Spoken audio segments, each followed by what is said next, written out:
दोस्तों, आप सभी का वीनू इंफोटेनमेंट में एक बार फिर से स्वागत है। आज हम एक ऐसे सैटेलाइट की चर्चा करने जा रहे हैं जिसका नाम सुनते ही चीन और पाकिस्तान का होश खास्ता हो चुका है। यह सैटेलाइट का नाम है निसार। निसार जो है भारत के इसरो जो संस्थान है और जो अमेरिका की स्पेस एजेंसी नासा है उसके बीच में बढ़ते हुए कोलैबोरेशन का परिणाम है कि यह सैटेलाइट बनाया गया है। और यह सैटेलाइट कई सारी खूबियों से लैस है और इस वजह से चीन को मालूम है कि इस सैटेलाइट के अंदर कुछ ऐसे इंस्ट्रूमेंट जरूर लगाए गए होंगे जो कि इंस्टेंटली इंडिया और अमेरिका दोनों को जो इंटेलिजेंस गैदर करेंगी ये सैटेलाइट वो इंस्टेंटली पास होगा। हालांकि ऑन द आउटसेट यानी कि जो सामने रखा गया है इस सैटेलाइट के फीचर्स को वह यह रखा गया है कि यह अर्थ क्रस्ट यानी कि धरती की सतह, समुद्री तल यानी कि सी बेड और जो आइस सीट्स होते हैं मीन्स जहां पे आप बर्फ का ढेर लगा हुआ होता है उस जगह को भी यह पेनिट्रेट करके सैटेलाइट बहुत सारी इंफॉर्मेशन निकाल सकेंगी। ऐसी उम्मीद है कि यह सैटेलाइट जैसे पहाड़ों में कई बार आप सुनते होंगे कि दर्रे आ जाते हैं और अचानक से क्रैक आ जाते हैं, जैसा कि अभी आपने जोशीमठ में देखा या कश्मीर में देखा होगा, उसका यह पूर्व अनुमान करते हुए आपको सूचित कर देगा और ऐसी घटनाओं से आप अपनी जनता को विपरीत स्थितियों में पड़ने से या प्राकृतिक आपदा में फंसने से बचा सकते हैं। इस सैटेलाइट की महत्ता आप इस बात से समझ सकते हैं कि भारत ने इस सैटेलाइट के निर्माण में लगभग 10,000 करोड़ रुपए खर्च किए हैं, जबकि यह सैटेलाइट आधा जो है इसका जो एस बैंड है, एस बैंड जो है उसको इसरो ने निर्माण किया है, जबकि एल बैंड जो है उसका निर्माण नासा ने अपने जेबीएल में किया हुआ है जो नासा के लिए इस तरह का सिस्टम को डेवलप करता है। इस सिस्टम की सबसे खास बात यह है कि इस सैटेलाइट का एक विंग जब ऊपर ये पहुंचेगा तो ये खुलेगा और खुलने के बाद इस पे एक सिलेंड्रिकली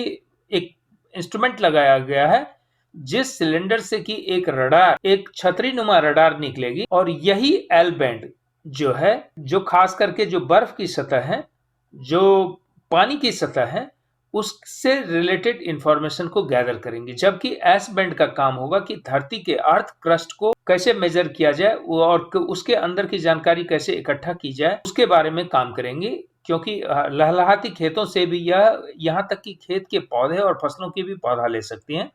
और इससे जलवायु परिवर्तन की भी बहुत सारी जानकारियां हासिल की जा सकती हैं। लेकिन चूंकि अर्थ क्रस्ट में यह जाएगा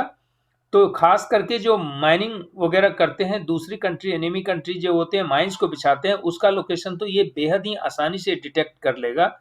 और इसके अलावा जो मिसाइल की पोजीशंस होती हैं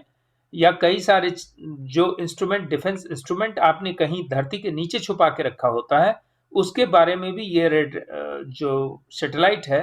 यह अपने बीम और रेडिएशन के थ्रू जान लेगा। इस सैटेलाइट की खासियत यह है कि यह 5 GB डाटा प्रति सेकेंड ट्रांसफर करेंगे, यानी कि आप सोच सकते हैं कि कितना ज्यादा डिटेल और कितनी स्पीड में ये सैटेलाइट पास करेंगे। तो आखिर निसार की खासियत क्या होंगी? निसार की जो सबसे बड़ी खासियत होगी कि यह धरती को जो नक्शाबद्ध करेगा, दो अलग अलग रडार जो हैं वह जंगल, पानी और बर्फीले हिस्सों का एक तरह से मैपिंग करेगा, राउंड द क्लॉक मैपिंग करेगा। यह सैटेलाइट धरती की परिक्रमा करते हुए 12 दिन में संपूर्ण धरती का फोटो भेजने में यह सक्षम होगा कि जो अर्थ क्रस्ट है उसका डिटेल्स भारत के पास अवेलेबल होगा। इसके अलावा यह सैटेलाइट आपको चक्रवात के आने से पहले बिल्कुल ही सटीक जानकारी देगी और इसके साथ ही समुद्र के स्तर, जो जल स्तर है वो किस तरह से बढ़ रहा है या घट रहा है उसका एक समुचित जानकारी आपके पास उपलब्ध कराएगा। इस तरह से आपको ये पता चलेगा कि कौन सा देश या कौन सा द्वीप ऐसा है जो कि डूब सकता है, जहां की खतरा बिल्कुल सिर पे मंडरा रहा है और आप पूर्वानुमान के आधार पर उन्हें सुरक्षित स्थानों पर भेज सकते हैं। इसके अलावा ऐसा क्षेत्र जो हिम आच्छादित है उस क्षेत्र के नीचे, उस हिम के नीचे क्या एक्टिविटी चल रही है उसको आप जान सकेंगे और जोशीमठ जैसी घटनाओं को रोक पाने में, और ना भी रोक पाए तो कम से कम लोगों को सुरक्षित निकालने में आपके लिए यह काफी उपयोगी होगा। इसी के साथ निसार मिशन जो है वो बायोमास, प्राकृतिक खतरों, समुद्र के स्तर में वृद्धि और भूजल के बारे में जानकारी प्राप्त करने के लिए पृथ्वी के बदलते पारिस्थितिक तंत्र, गतिशील स्तरों और बर्फ के द्रव्यमान को मापेगा एवं अन्य तरह की तकनीकी सहायता भी प्रदान करेगा। नासा के जेपीएल के निदेशक लॉरी लेसिन ने कहा है कि पृथ्वी ग्रह और हमारी बदलती जलवायु को बेहतर ढंग से समझने की हमारी समझ यात्रा में यह एक महत्वपूर्ण मील का पत्थर होगा। इससे आप समझ सकते हैं कि यह जो ज्वाइंट वेंचर है, यह सिर्फ भारत नहीं, अमेरिका के लिए भी काफी इंपॉर्टेंट है, क्योंकि डाटा का स्ट्रीमिंग रेगुलर स्ट्रीमिंग होगा। यह सैटेलाइट एसयूवी साइज का है और यह 2014 में जो एग्रीमेंट साइन हुआ दोनों एजेंसी के बीच में, यानी नासा और इंडिया के बीच में, यानी इसरो के बीच में, उसके आधार पर यह बनाए गए और ये लगभग 2800 किलोग्राम का सैटेलाइट है,